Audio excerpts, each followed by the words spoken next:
Sentence to be hero alias Chobatsu Yusa. Hah? Kyusenyon Taikeimu Kiroku. Apa anjing artinya? Kepo gue. Bentar. Hukuman bagi pahlawan. Catatan penjara pasukan pahlawan. Hukum 9004.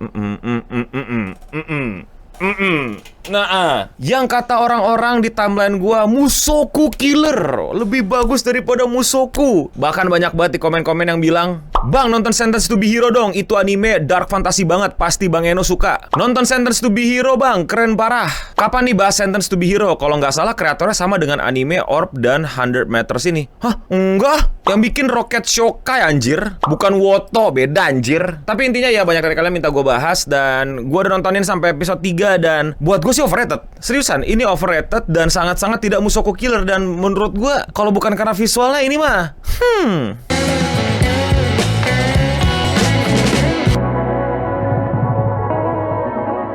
Sentence to be Hero adalah anime yang tiba-tiba tayang ya dari studio Kai, kalau gue nggak salah ya, yang digembar-gemborkan akan sangat-sangat bagus, sangat-sangat luar biasa, sangat-sangat akan Mushoku Killer karena ini ada fantasinya, magic-magicnya, dan petualangannya. Dan gue sih ngerasa lu pada lebay ya. Ya memang mesti gue akui kalau misalnya anime ini itu menyajikan satu episode pertama yang disajikan dalam 1 jam itu dengan visual yang sangat-sangat luar biasa menarik, luar biasa bagus, luar biasa keren banget. Bahkan bisa ngalah-ngalahin Mappa kalau misalnya serius digarap dan konsisten. Ditambah nuansa dark fantasinya yang katanya benar-benar dark dan katanya benar-benar kelam. Sampai di sini kan mereka dihukum menjadi pahlawan. Kok bisa gitu loh? Kok masuk akal gitu dihukum tapi malah jadi pahlawan gitu. Jadi ini benar-benar world buildingnya mind blown ya. Bakal keren banget, bakal luar biasa banget. Dan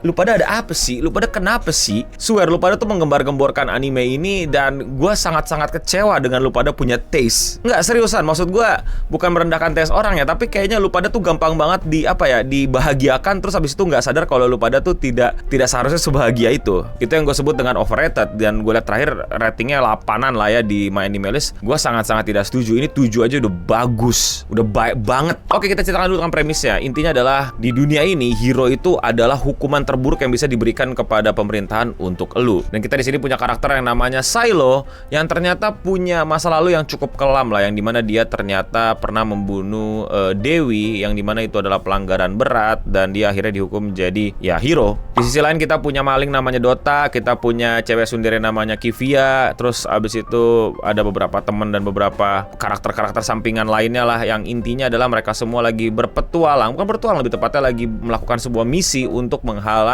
atau bahkan menghabiskan penyebaran virus-virus berbahaya bagi dunia, yaitu adalah fairies alias peri. Alias ya di dunia ini penjahat disebutnya hero dan musuhnya disebut peri gitu. Kayak wah gila, dark fantasi banget. Dark fantasi banget sumpah. Dan menurut gua gua nggak berasa apa-apa. Gua sangat-sangat tidak merasakan sensasi menggelegup luar biasa tentang world building yang sangat-sangat indah, luar biasa kompleks, dan mungkin plot twist dan apa enggak. Gue kayak iklan dulu boleh kali. Thank you buat semua yang udah support channel gue, terutama sama yang member alias yang klik tombol join di bawah atau tombol gabung. Yes, harganya cuma 10.000, tapi itu benar-benar bisa nge-support gue untuk terus bikin video-video kayak gini. Buat kalian yang udah join, gue ucapin terima kasih. Buat yang belum join, jangan lupa jadi member di sini. Namanya beda, punya avatar sendiri, dan lebih kelihatan kalau komen. Dan kalau 50.000, kalian bisa nyaksiin beberapa video live streaming gue yang nggak gue tampilin ke publik. Thank you Singamari Aristoteles, thank you Singamari Leo. Yang belum bisa jadi member nggak apa-apa, tetap thanks buat semua supportnya, like, comment, subscribe dan lain-lain, atau sebarin video ini atau di klip juga boleh. Now back to the video. Ya, gue tahu mungkin lo sangat-sangat termind blow dengan istilah lo kok tiba-tiba hero jadi penjahat, terus peri jadi musuh gitu kan. Sedangkan yang lainnya kayaknya jijik gitu dengar kata hero, nggak mau gitu nempel sama hero gitu. Kayak wah ini pasti sesuatu yang menarik. Kata gue enggak, biasa aja. So far ya gue nggak tahu apakah mereka mau bawa kemana. Gue disclaimer nonton sampai episode 3 doang. Kayak benar-benar biasa aja gitu, swear dah.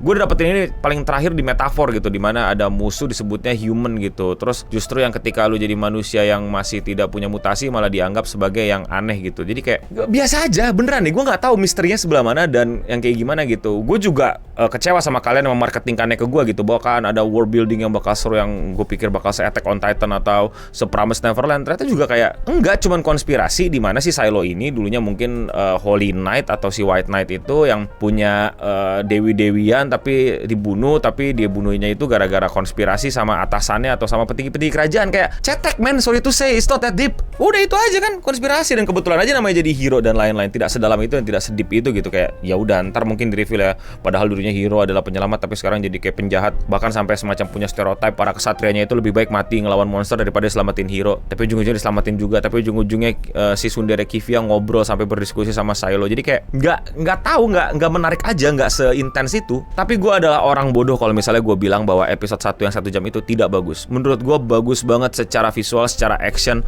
sangat-sangat indah, sangat-sangat gue nikmatin, sangat-sangat luar biasa menyenangkan, sangat-sangat bener-bener indah di mata dan seru buat ditonton bareng-bareng. Tapi otak lu matiin sematiin-matiinnya, karena ini tontonan buat bocil, bukan buat orang yang sudah menuju usia 40 kayak gua.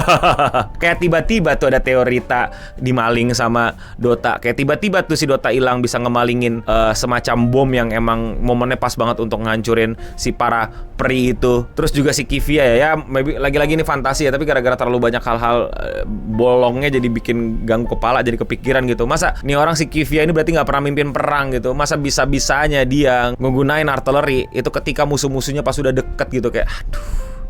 Terus lu nggak ngukur range gitu ya, lu punya superiority range tapi nggak lu manfaatin dengan baik, lu tembak duluan malah lu suruh melee lu maju. Aduh, aneh. Lu punya tenaga berkekuatan bom, bukan lu pasang di parameter buat lu ledakin sebelum orang itu atau orang apa peri-peri itu nyentuh. Kayak aduh, lagi ya. Tapi ya buat bocil lah ya. Ya tapi bener-bener sequence Silo dan Teorita itu bagus banget menurut gua, apalagi yang pedang-pedang turun, terus pedangnya dikokang keluar tang dan segala macem lah. Terus mungkin ada magic sihir dewa yang masih belum terjelaskan, tapi menurut gua udah mulai mengganggu. Itu kunai nggak habis-habis, gimana ceritanya, apa bagian dari sihir, apa emang dia punya kunai banyak. Tapi again, sekali lagi jangan kita abaikan, jangan kita lewatkan bahwa Studio Kai berhasil ngasih episode 1 yang 1 jam itu visual yang menurut gua bener-bener bisa ngalahin MAPPA kalau konsisten, dan terbukti mereka nggak bisa konsisten. Di episode 2 gua nonton langsung lah generik, bahkan ada adegan yang serang, tuh nggak sih si Kivia bilang serang, terus tiba-tiba kamera ke atas nunjukin terowongan, terus tau-tau penyerangan selesai gitu. Kayak kemana keluar biasaan 1 jam episode Anda? Kupikir akan bertahan Studio Kai, tapi ternyata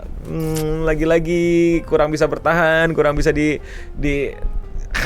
disajikan dengan baik. Bahkan berantem-berantemnya kalau lihat sih, kita dapat terbaru ya si siapa?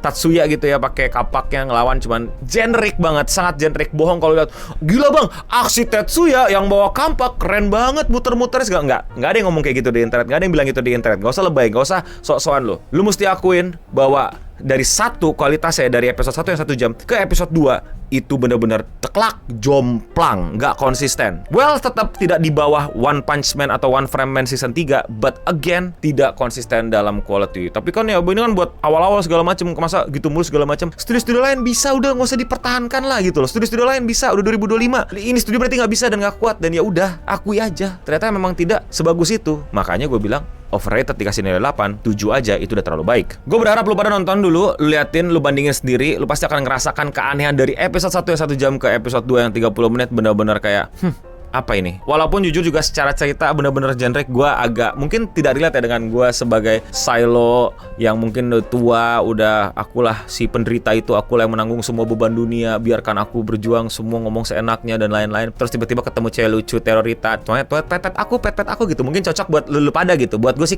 kagak. Ini personal aja gitu, gue sih nggak cocok gitu. Pet aku ya, puji-puji aku. Gue kayak geleh gitu. Kalau gue tuh kayak gue kalau ada bocil kayak gitu ya nggak nyaman aja gue gitu. Gak gue tendang sih, tapi kan dalam imajinasi gue bisa gue tendang gitu. Kalau di anime gue tendang jauh gue merasa terganggu gitu loh ya. Tapi mungkin cocok dan sesuai sama vibe kalian orang dewasa yang pengen ada Oni-chan pet aku gitu ya. Ya terserah. I will not judge you, I'll judge you anyway, but ya udahlah, terserah lah. Tapi kalau menurut kalian bagaimana? Apakah gua keliru? Apakah kalian punya opini lain? Atau kalian yang udah baca light novel atau manga bilang tahan dulu bang, silakan di kolom komentar di bawah. Kalau kalian suka sama overthinking anime kayak gini dan kalian mau support gue, lakuin dengan sesimpel klik tombol subscribe atau tombol like. Dan komen kita untuk hari ini adalah dari video yang kemarin juga sih, Jujutsu Kaisen. Ini banyak banget komedi-komedi lucu ya, ini mana gue nge-review Jujutsu Kaisen yang dimana dikasih nilai jelek sama fansnya sendiri. Di episode 3 ada orang bilang dari Fazri Putra, Choso muter-muter sendiri di OP frame-nya lebih banyak dibandingkan satu season full OPM S3. Pasti langsung pada komen, bang lu gak OPM gak makan, bang gak bahas OPM gak rame ya segala macam ya. Suka-suka gua.